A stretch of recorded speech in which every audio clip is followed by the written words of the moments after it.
All right, this week we learned Parshat Akev. And here is a speech which the Lubavitcher Rebbe gave in 1991. Tafshin Nun Aleph. Tafshin Nun Aleph. And this week's Parshat. Okay, again, these speeches that we're learning, what's called the Dvar Malchut, royal words, the words of the king, Dvar Malchut. They were made like over 30 years ago, right? And not every year do the Torah portions fall out on the same date as other years. So as a result, sometimes a Torah portion will fall before the beginning of the month of Elul, sometimes after the month of, sometimes 2 weeks before the month of Elul begins. Okay, the month that's coming up after this month of that we're in now is the month of Elul. Elul is the month of preparation for Tishrei, for Rosh Hashanah, for the New Year's, for the Day of Forgiveness, Yom Kippur, Sukkot, the month of Elul. And usually Elul is not such a major holiday. I mean, there's no like major, it's not such an important month, the month of Elul, but it really is very, very important. And also in the Shulchan Aruch, it explains that there's the letters, the first letters of Aleph, Lamed, Vav, Lamed, the hint at prayer and learning Torah and doing good deeds, and etc. And in Chabad, there's especially, it's learned that the king is in the field. I think we'll learn that, Maimon. We learned that before, but king is in the field. Okay, but the point I'm trying to make is that when the Rebbe said this speech, it was the Shabbat. It was Shabbat, Parshat Akev, but it was the Shabbat right before the month of Elul. It's called Shabbat Mavorchim. Very blessed. And by us, this Shabbat is not the Shabbat right before Elul, not the Shabbat before Elul. That's going to be the week afterwards, right? Is that right? What I'm saying? Yes, it's going to be the week afterwards. Okay, so this, what we're going to learn now, is talking a lot about the month of Elul, because when the Rebbe spoke, Elul was forthcoming. It was going to be just in a couple days, right? It was going to be for a couple days. But by us, it's not that way. Okay, so but here we go. It says, this is a speech of the Lubavitcher Rebbe, Parshat Akev, Kav Gimel Menachem Av, the 23rd day of Av, and this blessed the month of Elul, which the month of Elul must have fallen out the next Shabbat. Okay, so blessing the month of Elul was the topic of this speech that the Rebbe gave. Okay, now our Shabbat, we're not blessing the month of Elul. This is not the last month, but still is very, very relevant to us. Very relevant. Here we go. V'amadnu b'Shabbos mavorchim. Now we are on the Sabbath, which blesses the month of Elul. The last Shabbat of every month is called Shabbat Mavorchim. It blesses the next coming month. And it's called, the month of Elul is called Chodesh HaCheshbon. The month of Elul is called the month of accounting. Reckoning, you call it, accounting. Biyoto Shana Chodesh Acharon, because Elul is the last month of the year. Elul is the last month of the year. Shabbat tzurichim, so that in it we have to make cheshbon and nefesh. You have to make an accounting of your soul. Now, a lot of people don't know that they have a soul, but for that, we do have a soul. And a soul is what makes all the decisions. And we're put in this world to make the right decisions. And the world is prompting us and urging us and confusing us to make the wrong decisions. But when we do make the proper decisions, so not only is it good for us, but it's good for the world. In fact, that's the reason we're here, to make the right decisions, to fix up the world. Okay. So in other words, we've got a job to do. And our manager is ourselves, right? No one's telling you, hey, you did that wrong, you did that, right? I want to call you into the office. We notice you've been a little bit lazy. There's no one calling you into the office. You're the boss and you're the worker. So it says, okay, if I'm the boss, so what am I supposed to do? What's the law? So that's what the Rebbe is trying to tell us. That these are the principles. First, we have the Torah, but the Torah can also be, how do you say? The Ramban says manuval. What is it? The manuval. I forget the language they use. Anyway, you can be a manuval be'ishur Torah. You can be disgusting and justify everything according to the Torah. You can be a religious person and be a terrible, disgusting, awful personality person, but do all the commandments and do everything. And you can find excuses. If you're smart enough, you can find excuses for anything. There was a person called Shabbatai Tzvi, and he used the Torah to find excuses for everything. He did everything, right? But he had logical. That's basic. Okay. So we have to check ourselves to see, am I fooling myself or not? Am I fooling myself or not? And that you should do every evening, really, before you go to bed. You should make an accounting. Am I fooling myself or not? But in any case, the month of Elul is a general month for making an accounting of your soul. Okay, now it's not so much what I did wrong as what I didn't do right. Maybe I could have done a lot more than I did. Right? I can play it safe and sit and learn Torah and not do any sins, not go on the streets, not look at bad things, not hear bad things, etc. So, I got through the year without doing any sins. He says, yeah, you did. That's really good. That's really wonderful. But your potential is not just to hold yourself back and do nothing. That's you misused your potential. It's like a person that he buys a pair of shoes and he just doesn't go out with them so that it saves them, right? So that they always stay nice and neat and clean and no scratches and not worn away. It doesn't have to. You have to use the shoes. The same thing with Judaism. You have to use it. You have to fix the world up, right? And that's not so simple. A lot of times you can make big mistakes. And a lot of times you can think you make big mistakes and you really didn't make big mistakes. A lot of times you can be too severe on yourself. So the month of Elul is the month where we remind ourselves that we're serving the Creator and that the Creator loves us and wants to help us. And that's the type of accounting that we make. Right? Not the day of judgment is coming and you're going to burn. I am going to burn for all the sins that I have done, and et cetera, et cetera. You can leave that for other people. That's not the Hasidic way. And it's also not a very helpful way also, because one of the things you have to do and when you're serving God is to be happy. So it's very hard to be happy if you're always looking for bad things in yourself or in others, except really, I don't know. I mean, the people that look for bad things and they find bad things in other people, they're pretty happy. You see some of these people on the, where they curse out somebody else. And, they're really happy that they found out somebody goes, look, I'm doing it right now. Look. Right? You find people. In any case, that's not the goal of man and ourselves to find what's wrong and to avoid what's wrong. That's half of it. But the bigger half is to do what's good and to find what's good. And that's the month of Elul. The month of Elul is a month where we see how good God is and how good potentially the world is and how good we are potentially. And we have to try to activate that good. And that's the month of Elul, to make a reckoning. Right? How can I activate the good in myself, in God, in the world, more than I've been doing up to now? Okay, so let's learn. Here we go. So it says the month of Elul, this is a month where we make a reckoning on the year that passed. So this is a good time to contemplate in the whole general idea of what it means to make a reckoning.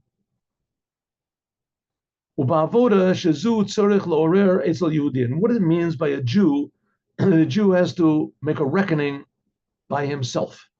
Right? What is it? So, I mean, I'll say it again. I've said it a lot of times. before that the Rebbe was once asked. They came, the BBC came and they interviewed, and the Rebbe was giving out dollars. So they came also, and they said to the Rebbe, "Are you happy?" And the Rebbe said, "I am happy, but I'm not satisfied." That's a basic thing of the month of Elul. The month of Elul, you have to be happy. A Jew has to be happy, but a Jew can never be satisfied. And the month of Elul is teaching us how not to be satisfied with what we did, to do more. Here we go. Hey, yo, is because this Rosh Chodesh comes out to be is exactly the Rosh Chodesh who Bashkacha Prati is B'diuk, because when is the first day of Elul? God decided on that year that the Rebbe was speaking, so therefore we can learn a special idea, we can learn special lessons from the month of Elul, namely the 2 days of the Rosh of Elul, of the month of Elul, that the head always contains everything afterwards. So let's see how the month of Elul begins. So it says they are Shabbat, and the day afterwards, which is Monday. By us, it's not that way. By us, it's not that way. By us, it is the first day of Elul is Wednesday. No, first day of Elul is Tuesday. That's Lamed of. It's Tuesday and Wednesday. Okay, but when the Rebbe was speaking, it was Shabbat and Yom Rishon. Okay, so it says let's learn from this. And number 2, Shabbat Mavurchim Elul. It comes out in the month of in the parsha of Ekev. Okay, what can we learn? Now, neither of these things are true by us today. They're not. Shabbat Mavorkin comes next week, which is Parshas Re'eh, and the first day of Elul will not be on Shabbat. It'll be on Tuesday and Wednesday. Okay, but let's see how the Rebbe learns. The lessons that the Rebbe learned back then are eternal lessons which apply for all the times that come afterwards. Okay, the month of Elul is a month of reckoning. Namely, what does it mean? Sacha called avoda kol hashana. The sum total of all the service of God, or the good deeds and words and thoughts that you made the whole previous year. Hari kalulabo, so it's included in it. Also, the whole service of man, namely to provide for God the whole year. We're serving God. What does it mean, provide for God? So God made a world. We're part of the world, and he wants us to fix it up. That's what it means to provide. We provide nachat, pleasure for God. God gets pleasure when we fix up the world. And this is hinted at in the month of Elul.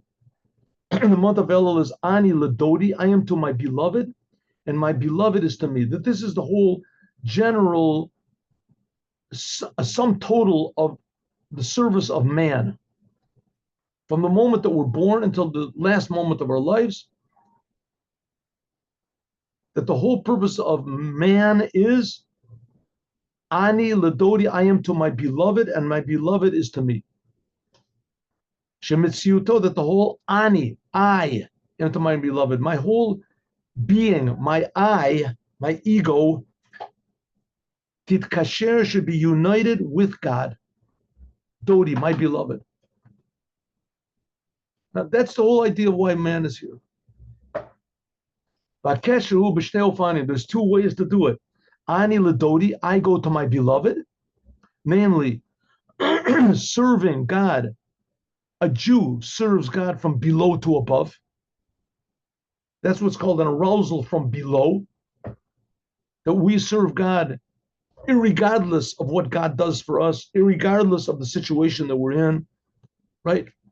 Not considering who we are, where we are, what we are. If a Jew is rich, he's got $1 billion. If he's in Auschwitz, whatever, he serves God. He's doing for God. He's not thinking about what God gives me. That's Ani Ladodi. I'm going to my beloved. Why is God called my beloved? Because no matter where you are, you can find something good in your existence. You can find something good in being in existence. That's why Professor Viktor Frankl. I've spoken a lot about him. I'm a very big fan of his. Read a lot of his books. As when he was in concentration camps. He was in Auschwitz and Treblinka. He was in these different places, and he took it on himself to try to prevent suicides. And when he was not in his day-to-day life, before he was in the concentration camps, and afterwards, he was a very big expert at preventing suicide. Perhaps we can say that was his main accomplishment, preventing suicide. Why? Because what happens when a person wants to commit suicide? He can't see any good. He can't see anything worth living for. There's nothing that he can find that's worth that. How do you say that? That outweighs the negative things in life. And his expertise was to find something that does outweigh and negates the negative things in life. So you don't think about them. You don't think about them alone. There's a little, how do you say, door that opens up of hope of this. And he was a big expert at it. So, so says the Rebbe, that's what it means, ani ladodi, that no matter what situation we're in, we can always find the truth. The truth. I mean, in order to find something good, it has to be true. It has to be true. But a person suffering in Auschwitz, you can't come to the person and say, listen, maybe you're going to be a doctor, maybe you're going to be a lawyer. Maybe it has to be something that's really tangible that he can put his hands on, that he has something to live for. So here is the same thing with the month of Elul. The month of Elul is ani ladodi. I am going to serve my beloved. God, I love God. I'm not looking for God to give me anything. He's already given me so much, and he's so good. He creates me, and he creates the future. Who knows what the future is going to find something good in everything. And because there's something good, so that opens up my responsibility. I'm responsible to God. He's giving me everything. I got to give him something. And he's creating me, giving me eyes, nose, mouth, time, past, right? I have to give him something. That's what means dodi, ani ladodi. I am to my beloved. God is good. I'm going to give everything to him. That's serving God from below to up. What does God want? Look in the Torah, it'll tell you. That's what it means of serving God by Torah and the commandments. And the non-Jews have 7 Noahide commandments. Right? In addition to bad, good personality traits is also Dodi li. That's the first one. Ani ladodi, I am to my beloved. This, by the way, ani ladodi li. This is a sentence in the book written by King Solomon, Song of Songs, Shir HaShirim. I am to my beloved, and my beloved is. But the whole book of Shir HaShirim is a love song between the Jewish people and God and the Jewish people. Sometimes King Solomon quotes God, and sometimes he's quoting the Jewish people. I am to my beloved, and my beloved is to me. Hamshacha, drawing down, and inspiration, help, blessing. What's called Siyata Deshmaya, the help of God, from God to the Jewish people, from above to below. In a way of an arousal from above. That God gives us inspiration, he gives us motivation. So we ask God to help us, and then God helps us.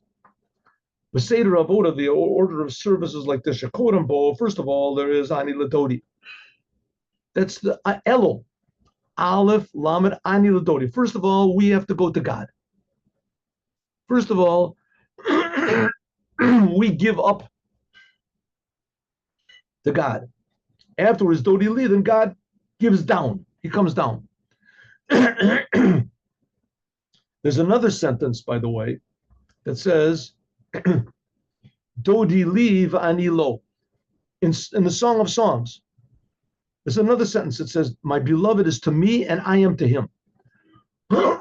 Sometimes God starts. That's how it was in basically in giving the Torah, taking us from Egypt. God did the whole thing. Kodem, first of all, there's an arousal from above, and afterwards, we react from below to above. From below. And that's how the month of Nisan is. right? God took us out of Egypt. He gave us the Torah. He did everything. That's the month of Nisan. God took us out of Egypt. He gave us man from heaven. He gave us the Torah. He gave. That's the month of Nisan. The month of Tishrei is the opposite. We're giving to God. And Elul is the preparation for that. Kevin, since in this, mitbatet tachlit hayesod, to call, this is the foundation of all things. The call Rosh, first of all, there comes serving God from below to above. We don't wait for God to do us miracles. We do whatever we can.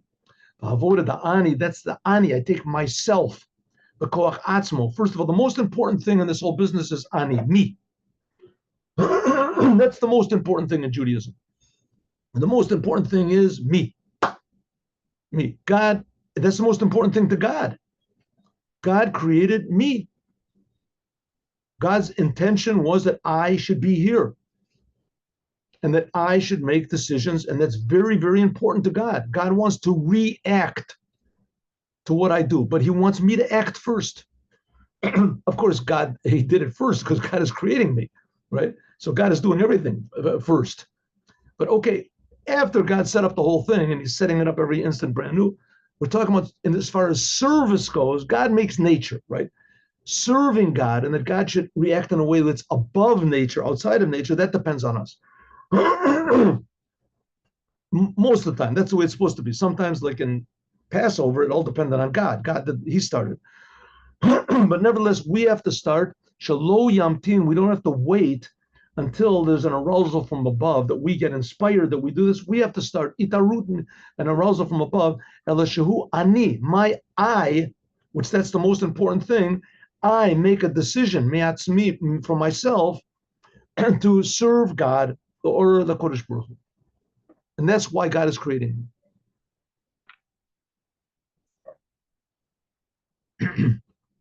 You do it like it's known that the intention why God created man and why God put the soul in the physical world is in order. That's the way God set things up by God is ma shemakabel, that what you receive, it should not be nahama de kisufa. It should not be free bread. Chinam. It's called bread of shame. Bread of shame. Now, this is a very, very, a very, that is a very deep thing. Very deep thing. Because, if you ask a person, what would you rather have? $1 million for free, or would you rather work for it? So every person would say, I want to have it for free. What about $100? What about $10? Would you rather I gave you $10? You want to work for $10? So everyone said, what do you mean? Would you give it to me? What about if you, the whole life, I just gave you everything you need for free? That's great. That's ideal, right? That's ideal. Everything I want for free. Are you kidding? Sure, that's what I want. That's like they have, what do they call the socialist dream. There's a good word for it, but it slipped my mind. You get everything for free. Everything you want is free. The government gives you everything, right? Isn't that good? Is that good? That's great. That's the best, right? It says Judaism, it's not the best. In some ways, it's the worst. I mean, maybe the worst is starving. Yes, it is. Okay, so I guess if you have to have bread, it's good that it's given to you. But ideally, that's not the best. Ideally, it's not the best. What's the best? Receiving for free is called the bread of shame. You feel like a worm. You have no potential. You're not like a human being. It's like an animal. This is by means of, if you get gifts from above. Kapit kama yadua, like the previous Rebbe, Eitzel Hasidim, ein shum davar b'derech memila. Hasidim don't want to receive anything for free. That was the big problem with the golden calf, that the Jews weren't used to working. They got everything for free.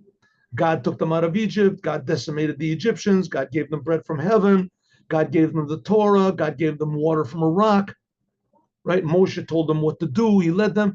As soon as Moses wasn't there, So the Jewish people said, okay, what are we getting now? What, right? There's a joke. I mean, now I sort of wrecked the joke up, but I'll tell you the joke anyway. The rabbi is walking down the street and he sees one of his congregants sitting on a park bench, all like miserable, dejected, dejected, smoking cigarettes. He looks, he's all hunched over. The rabbi comes over and says, Mr. Grois, how are you? He says, Rabbi, says, something wrong? He says, yeah, I think I'm going to commit suicide. The rabbi said, what? What? How could you say a thing like that? Mr. Grois, let's talk this thing over. What was wrong? What was the problem? He says, what's the problem, Rabbi? Listen, I don't want to tell you. It's just, just leave me alone. It's not going to help. Just tell me, what is your problem? He says, okay, you want to hear what it is? I'll tell you. He said, a year ago, my uncle died, left me $20 million inheritance. The rabbi said, well, that's good. The bad thing is, let me finish. Said, after that, 3 months later, I won the lottery, $100 million. The rabbi said, well, that's wonderful. I mean, you're having troubles in the family when people want to steal. He says, Rabbi, just listen to me. He says, a year ago, my uncle died, $30 million. 3 months after that, I won the lottery, $100 million. Since then, 9 months have passed, nothing. In other words, he got so used to receiving that now he's not receiving. It's coming to me, right? It's coming. He feels miserable. The same thing, that's what happened to the Jewish people on Mount Sinai. Moses took them out of Egypt. They got the Torah. Everything happened. All of a sudden, 40 days passed, nothing, right? Moses is not here. We haven't got any leader. We haven't got no new revelations, no of that. They worship the golden calf. So the first one I told you about, the person committing suicide, I mean, it's doubtable if it's a joke or not, but it was intended to be a joke. But this is definitely not a joke. It's definitely not a joke. The Jews really did it. And that's why it's bad to receive for free. A person would rather work and earn. The essence of a nature of a person, he would rather money that's earned is more valuable and more satisfying than money that's given for free. Ella, but so God, that's the nature of man. That's the nature of man. Man gets more enjoyment out of things that he worked for. But on the other hand, man would rather not work. That's a bad nature. That's called a bad nature. I want to get everything for free. It's quick. How do they say? I want it all and I want it now. It's quick. And it's what everybody wants, get everything for free, for sure. But it's not to our benefit. In the end, it's not satisfying. It's not human. A person wants you should work by service of yourself. Like it says, Lo yagati umatzati al tamin. If a person tells you, I did not work and I found happiness, don't believe. Yagati umatzati, but if I worked and I discovered, I found, then you should believe. This is especially talking about the Torah of it. Simply it means that's the nature of a person. Even a non-Jew, that a person would rather earn, money earned is more valuable than money given for free. How much more so, this is by non-Jews, how much more so by the Jewish people, that the Jewish people feel not just an obligation to their conscience, but also an obligation to God. How much more so, kasher im osim avodatam, if they do work with a tremendous avoda, with a tremendous effort above nature, that they have to do, like for instance, like the Rebbe and the Jews in Russia, right, to spread Judaism, to teach a Jewish child Torah, 1, 2 children. They risked their lives. They didn't get paid anything. I guess they must have gotten paid enough that they could support their families, whatever. But most of the time they didn't get paid, and it was a tremendous danger. But that's called serving God. Yeah, to learn the Torah. Torah has to be learned to fix up the world. You don't have Torah, can't fix up the world. But that's what's called ani ladodi, that I am giving myself to my beloved from below to above.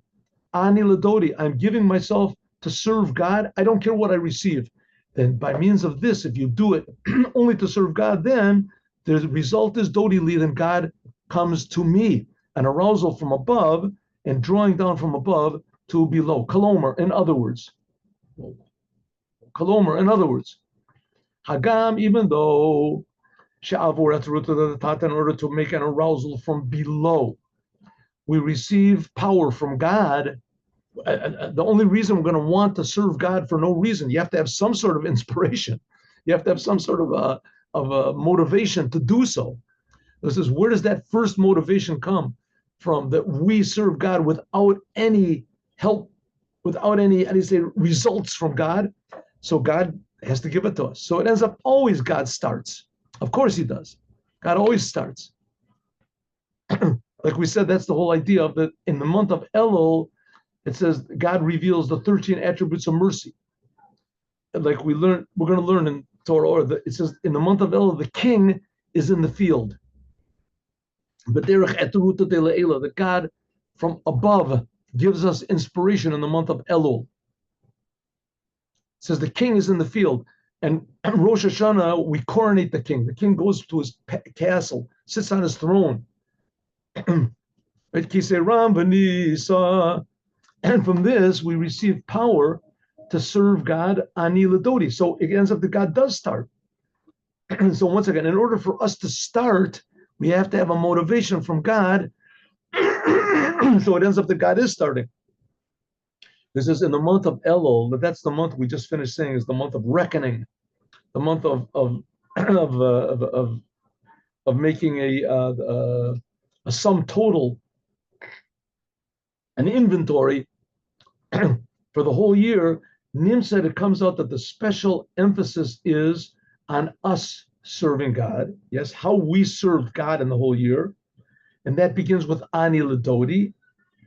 And afterwards, God reacts.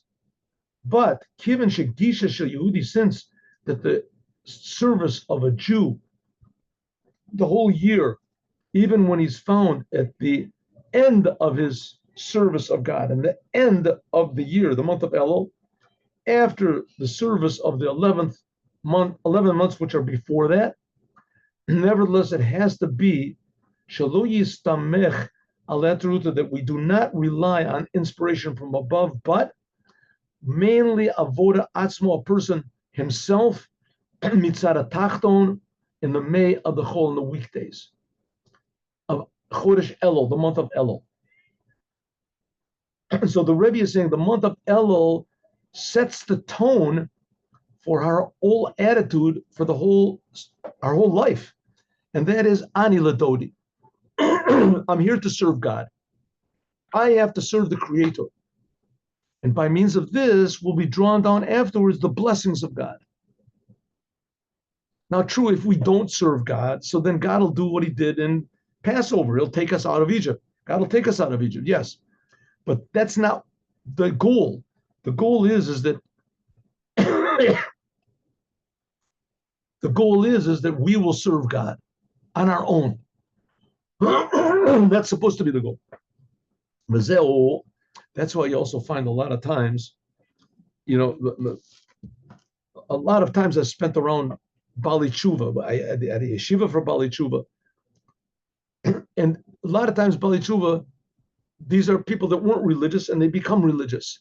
So a lot of times what happens is people, they see something, they hear something, and they get a tremendous inspiration and they realize that Judaism is the way, it's good. Is this, they become tremendously inspired. But that's all from above to below. God arranged the whole thing so that they met up with such and such a person, or they heard such and such a lecture, or they did such a thing. Suddenly, all of a sudden, it just popped up. But that's from above. And that works for a while, that inspiration. But eventually, the person has to be on his own. What do you do when things are not good? What do you do in situations that are not inspiring? What do you do when you see, religious people doing things that are the opposite of what you think should be done, that are not just not inspiring, that they're, how do you say, they're depressing. You see people do things, people react to things. You see your rabbi gets mad or something like that, and all of a sudden you're thinking, what's going on here? Why am I? what am I doing this Judaism business for? What are we doing it for? What am I getting out of it? He says, oh, at that time, you're supposed to be saying, what do I care what I'm getting out of it? The point of Judaism, what I'm going to give. I'm giving to the Creator. I'm not here to receive. In the beginning, maybe that's what I thought. And that was good. It's like I was like driving your bicycle on training wheels, we called it. Right? But now you're on your own. Now you're on. That's the Ani Ladodi. Tachlit Kavana, the purpose is, and even more, not just not to be affected negatively by the negative things in the world, but when you see something negative in the world, you know that, oh, I'm here in order to fix that up, either directly or indirectly or through somebody else or through inspiring. But nevertheless, I have to add good in the world. That's my job, not to be so sensitive to what's going on in the world. Ani Ladodi, I have to be to God, to my beloved. Tachlit Kavana, the whole purpose of all of these things is the reason we want God to bring big blessings into the world. Only by means of this and this only comes by means of the service of the Jewish people, and when they serve on their own. By means of this is drawn down a big blessing from God in an inner way that everyone appreciates the Creator. Even more than this, by means of our work from below, is drawn down afterwards an arousal from above, which is so high, Dodi Li, that it comes from above anything that we've done. We've done a little tiny bit below, and a tremendous blessing comes from above. And I think that's the story I'm going to tell you. We'll continue, God willing, with this tomorrow. I just have to remember where we are. Yeah, we'll continue tomorrow from here. Let us now at the story. Should I do this? It's just a little bit, huh? Where will we start on that? Yeah. Okay. Well, let's continue. Okay. This is all found also in all of the letters of Elul. Ani Ladodi. Ani is the letter Aleph. Oh, this has to be a little bit of explanation. So this is where we're going to start off tomorrow. We'll start off here tomorrow. Let's go. Now the Yom.